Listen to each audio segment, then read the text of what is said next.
মানুষ বেঁচে থাকতে চাচ্ছে না কেন? কারণ একটাই, যে সবকিছুই আছে, মানসিক প্রশান্তিটা আসলে নেই।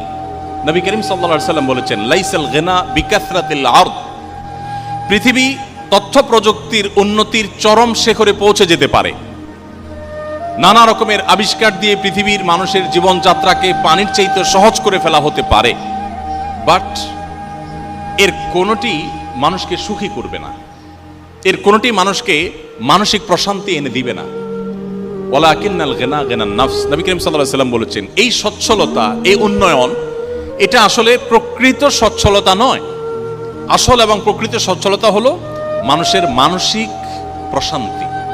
একজন মানুষ, তার তেমন কিছু নেই কিন্তু তিনি মানসিকভাবে খুবই সুখী, এ লোকটা সত্যিকারের সুখী। আরেকজনের সবই আছে বাট মানসিকভাবে তিনি সুখী নন, এ লোকটা প্রকৃত অর্থে সুখী নন।